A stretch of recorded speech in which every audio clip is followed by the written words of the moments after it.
This video is a special request made by Jessica Tan, and she wanted to know how I'm going about changing my sketches in Procreate.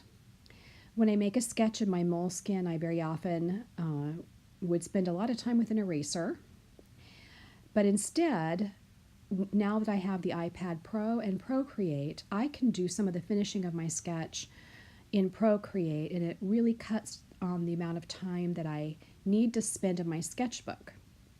So I thought I'd show you how to do that. Once I'm in Procreate, I go to the gallery and select the image tool and insert a photo of my sketchbook page. I actually altered the photo by cropping it in another app so that it wouldn't have the rest of the background around it. And then I use the pointed selection tool to align it on my page. The pointed tool is at the top with the arrow. It's illuminated in blue right now. The most important tool for this tutorial will be the little swirled ribbon tool that you see at the top of the screen. It is in blue right now, and that's the Freehand selection tool. And what you do is circle whatever area of the canvas that you're wanting to change, and then you're going to go to the tool directly to the right of it, the arrow, and you're going to make a change. Let's try it again. Here I've highlighted the selection tool, the Freehand tool. I've gone around the area of the face I want to change, and now I'm hitting the blue arrow, and I'm going to begin moving that area of the face around. And notice it's only moving the part that I went around with my Freehand tool first.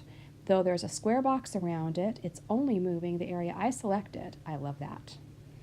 I can change the size, the shape, the dimension, the location, many more things.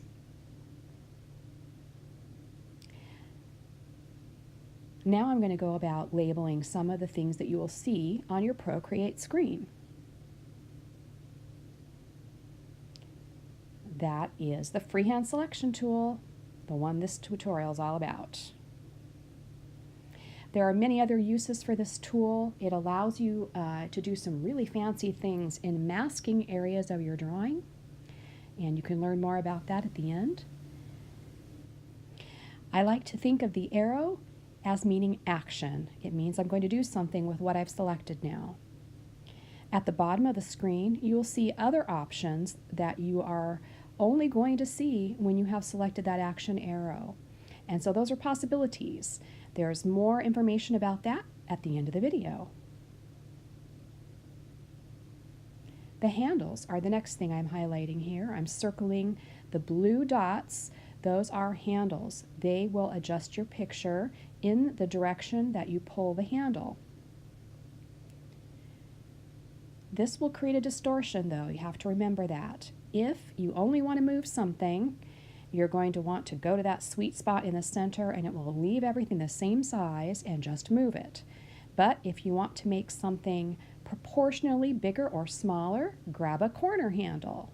That way things will stay in proportion but just get bigger or smaller.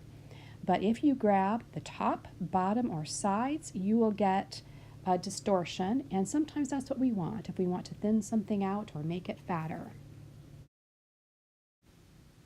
To rotate the head on my sketch today, I used the Freehand selection tool and selected her head and shoulder, and then I selected the arrow to tell Procreate that I wanted to do something with that selection. Then I placed 2 fingers on the screen and rotated my fingers to the right in order to elevate the left edge of her head. If you want to learn more about things that you can do with the Freehand selection tool and masking and many other things that will enhance your art, I would suggest that you go to support.procreate.art and download their free artist handbook. It is a great resource, and it goes into detail on what each of the tools is able to do.